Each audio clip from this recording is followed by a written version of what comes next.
This week finds La Vida Gypsea in Bocas del Toro, Panama, where we are preparing our boat for the longest and most treacherous passage yet. Over 1,000 nautical miles from Bocas del Toro, Panama to Placencia, Belize, through the pirate-infested waters off of Nicaragua's Mosquito Coast known as Pirate Alley. We must ensure that we are both physically and emotionally ready for whatever challenges we are faced with. We must make sure our bodies are well-oiled machines to overcome any potential life-threatening situations. Or we can get a young, fit crew to handle it for us.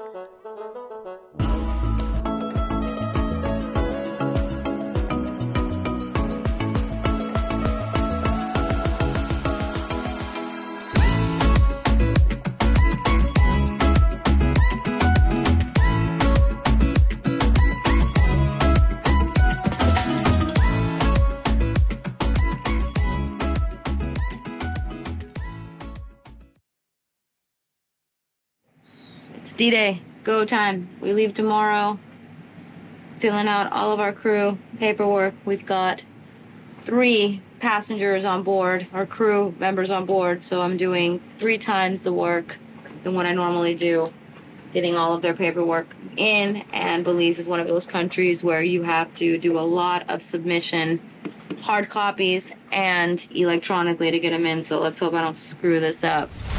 Cookie jar is full. Looks like we're ready for a 7-day passage. Rigby, 7 days without a beach. You gonna make it? Oh no. 7 days without a beach. Oh, she's growling. That's what you think about it? It is raining outside. Trying to get all this stuff done to get out of here on time today. Last stop is immigration to get our passport stamped. Then we're out of here and we're on to Belize. The captain briefed the crew on the safety plan, our intended course, our sleep schedule, and answered the crew's questions. And just like that, ladies and gentlemen, we are off. We are on our way to Belize. Got up the anchor with no problems. We've got a great crew. I'll give you guys some solid introductions later. But not now, because we're trying to get out of here. But Belize, we're coming for you.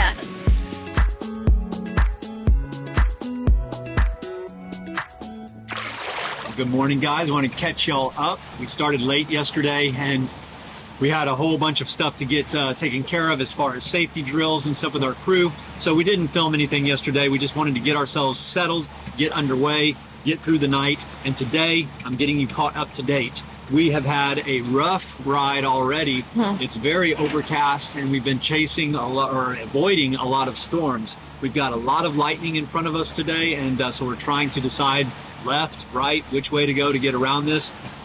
It's hopefully not a foreshadowing event of how this passage is going to go. I'm hoping for a pretty smooth passage. This is our longest trip to date, and it's going to be our most challenging trip to date, and this is not really setting the right tone.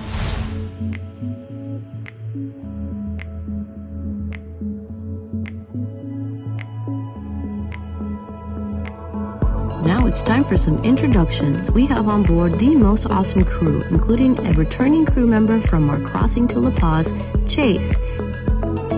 His lovely lady Georgia, who bakes as good as she looks.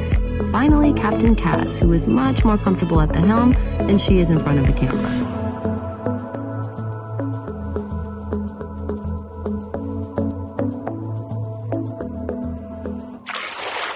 Okay guys, so we are officially underway on the longest passage that we have made today. We are going over 1,000 nautical miles to Belize, and we are going through some pretty sketchy area called Pirate Alley.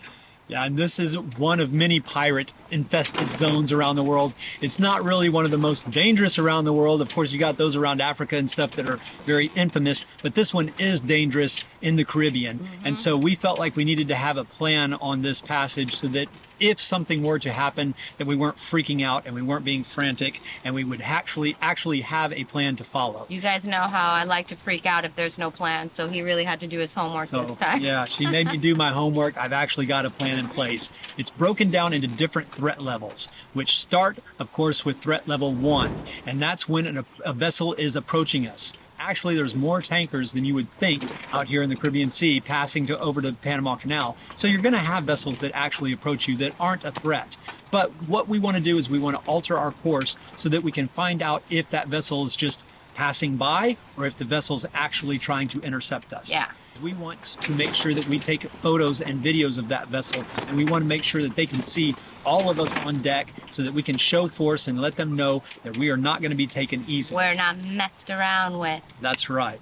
So now if that vessel actually is identified as trouble, that it is trying to approach us, then we want to get those photos and videos that we took and get them up into the cloud so that they're not on a phone that can be taken by the pirates. The other thing that we're going to do when the vessel has been identified as trouble is we are going to transmit all kinds of messages to friends, to family, to the Coast Guard, to the Colombian Navy, to the Caribbean Safety Network. Yeah.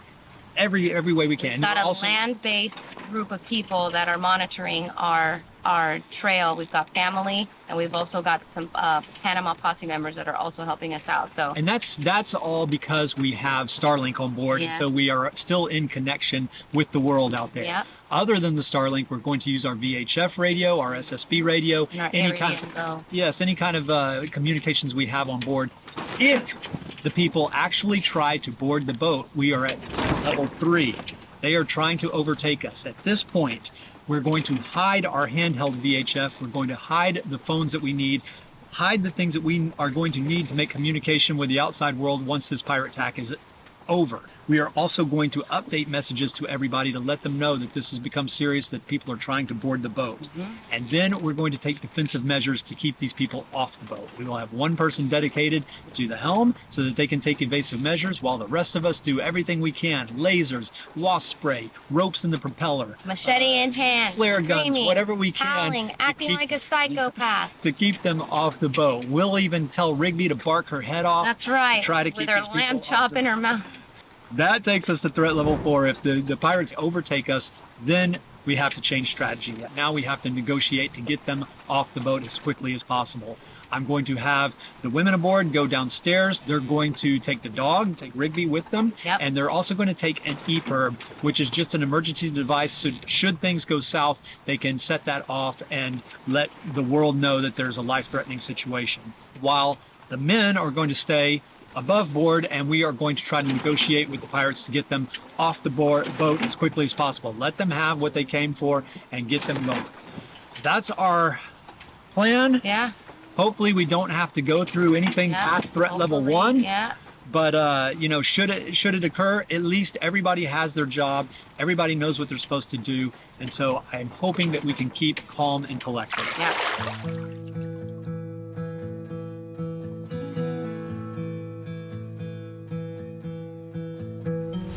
Okay, we have settled into our night shift tonight. We are now deep into Pirate Alley, so we are running dark, which means that we do not have our AIS transmitting and we do not have our navigation lights on. We're trying to stay very stealth so that we don't become a target out here.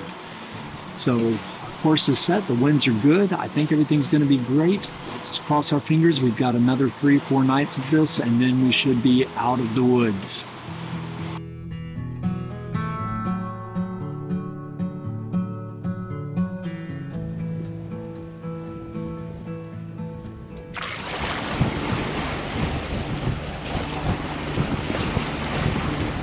Welcome back to another day on motor vessel Liveaboard.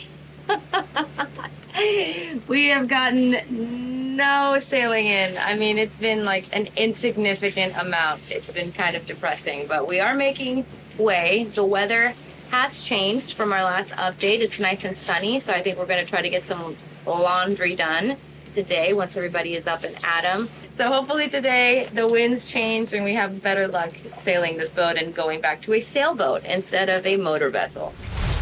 Another update for you guys that we haven't really touched on is our dagger board. That hideous thing that is out there. Why is it not in its pocket? Well, I'll tell you why. Because it didn't fit. We had a guy come and fix it and repair it. I thought it was wishful thinking, but Kurt really was optimistic about it. And they brought it and it didn't fit. And then we sanded it down. He said all it needed was a little bit of sanding because he had put some sort of coat over it and that it would slide right in. Well, they sanded and sanded, and they're starting to hit fiberglass. And if they sanded any further, then they were going to make another hole in the dagger board. So the repair was rendered useless. So now we've just got a not ripped dagger board that doesn't fit in its pocket, just hanging out. So once we get to a boatyard, we'll figure it out when the time comes. But for now, it's just an eyesore and a waste of money.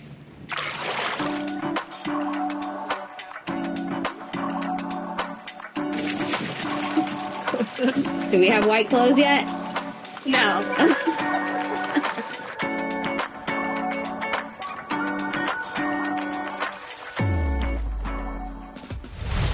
Even though we haven't had a lot of wind on this passage, what I have had is a lot of experience cooking for a lot of people. All the food that we've been eating, I have pre-cooked. And tonight, we have a cauliflower and tofu coconut curry over a bed of white rice. Is it good? Oh, yeah. There you go. We were in a curry-induced coma when the dreaded knock on the door came in the dark of the night. One of our crew members noticed 2 blips on the radar heading directly at us. Now, 1 ship is not uncommon, but 2 together set off the red flags, and quickly the whole crew was up and on high alert. Okay, we're up early, or up late, early, however you want to say. It's like 11 something at night, 11:15 at night. We got 2 ships showing up on the radar.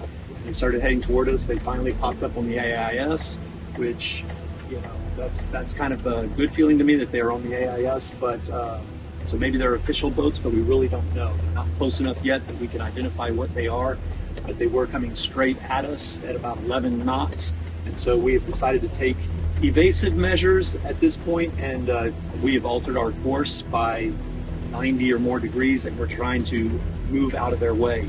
And if they follow us, if they maintain their course, then it's probably just some boats passing by. If they try to follow us, then we're going to get a little bit more nervous and start, sending out messages and letting people know that we're being followed.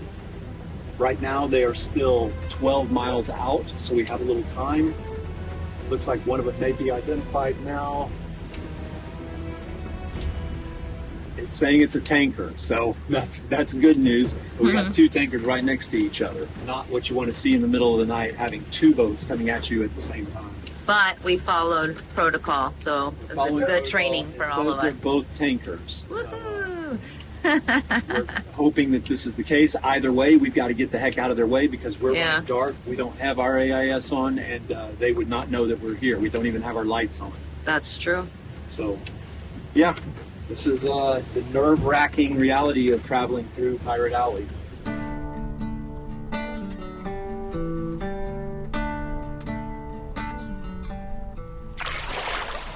Things finally started picking up for us.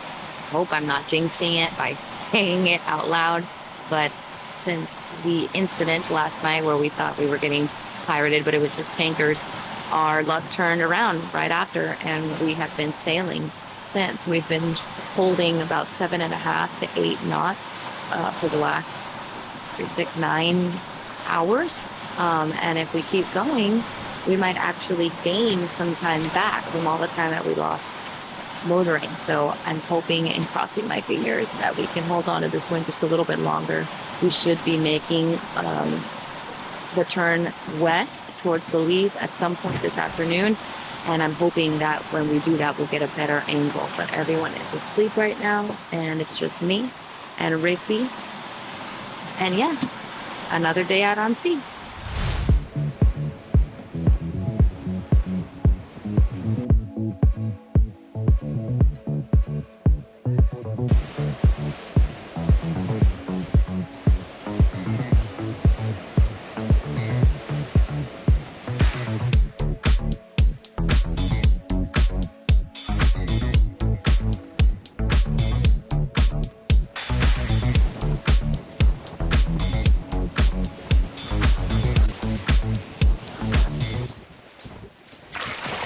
Today, instead of looking out for pirates, we have been watching out for cargo ships and tankers because we are at the Serano Bank, which is about as far north as we're going to be traveling on this trip. And the Serano Bank has a deep cut that kind of cuts through all these shallow shoals and banks and reefs, and all the cargo ships and tankers that are heading down to the Panama Canal have to make their way through this cut, as do we. So trying to get through this cut, we have been squeezing through with about 5 or 6 other tankers, which has been really tough. We've been shifting and jibing and juking and everything, trying to stay out of their way. And I think we're almost through. Now we're going to get to start making our way west towards Belize.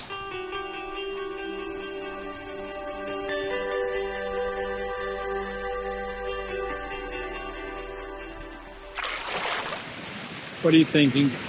Of my game plan. I'm on first night watch tonight, which is good because that means I get to sleep through the whole night. I did a back-to-back yesterday night, or last night, so I'm excited about this one. We've extended our waypoint out a little bit further to catch a current that we saw.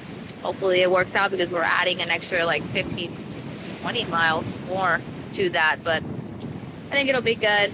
Here's to tomorrow. Good night, guys.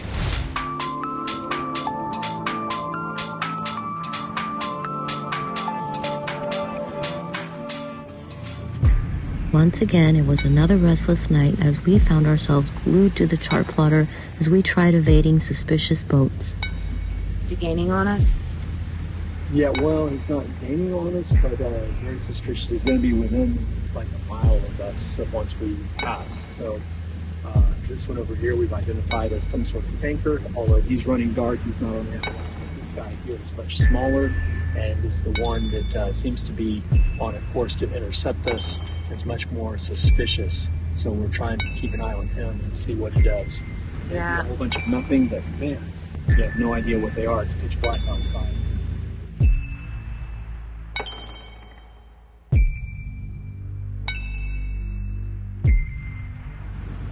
All right, it's been about 10 minutes and he's not coming at us fast. I'm sorry, I'm talking slow. I'm tired. He's not coming at us fast, but he's still heading our direction. But he's now almost parallel to our starboard side. So we are changing course and flooring it and trying to see if we can get him behind us. Otherwise, I am going to send our coordinates to our land team.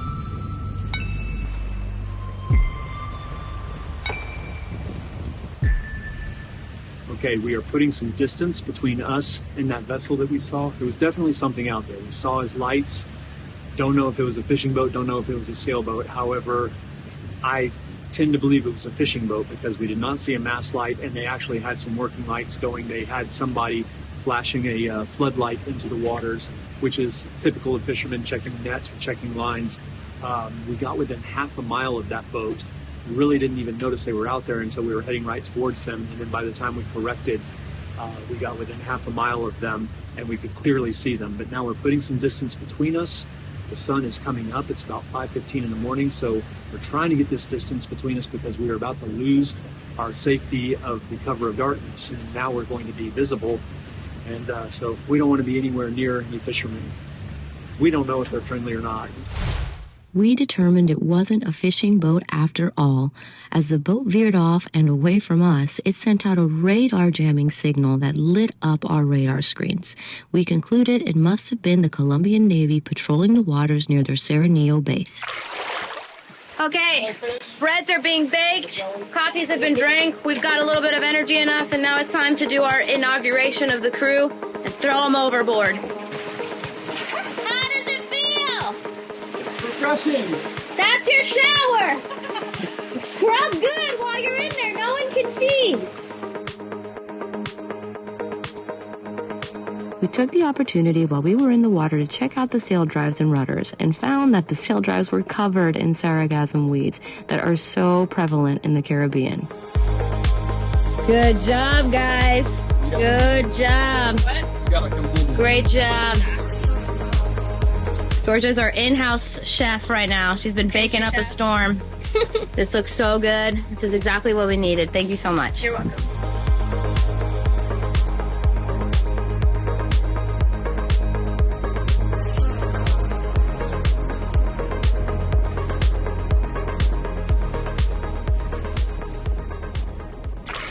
A clean, organized, and well-prepared kitchen while cooking can only mean one thing.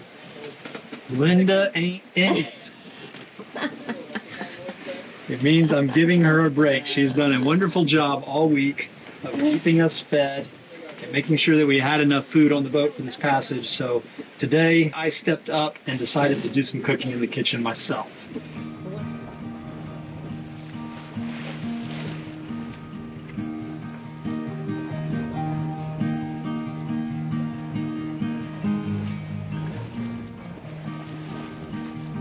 As we approached Belize, things began to settle down. The radar was clear, and we were all able to get some sound sleep. Here we are on the last leg of our trip. It's the final morning. We're only a few hours away from getting to the reef entrance at Belize, and then a couple hours after that, we'll be pulling up to our dock in Placencia. And any threat of piracy is gone. We're in pretty safe waters now. However, we have a new threat, and that's threat of running out of fuel. You may hear the motor running behind me. That's because we have had zero wind for about 30 hours now. We've been motoring, and I just didn't expect to have this kind of a lull. We're in the trade winds, supposed to blow constantly, and I did not expect to have to motor this last 30 hours. It's going to be 36 once we get to the dock. So we're on pins and needles as to whether or not we're going to motor to the dock or whether we're going to be drifting into the dock. Hooray! I'm sick again, entering to another port again. A few weeks ago when we got into Bocas, I had COVID, and now I've been super sick to my stomach the last 4 or 5 days. TMI, I haven't been able to go to the bathroom for a very long time, and now it's manifested into a fever. I have chills, and this sucks, but I'm responsible for getting this boat checked in, getting everyone here cleared through customs and immigration. So at some point I have to get some energy to get up and print all these documents because we are arriving soon. But I'm really hoping this is just something, a little bug that goes away, because I do not want to be sick for a freaking week arriving to a new country again. I am up and at 'em to help everyone get through this channel. There's a lot of reef in Belize, and we're already experiencing it as soon as we come in. We are going to be very careful on how we approach this entrance so that we can get there in one piece and I can go back to sleep. We got me on watch over there, Chase and Georgia on watch over there, our elusive Taz over there, and Rigby also on watch for the reef.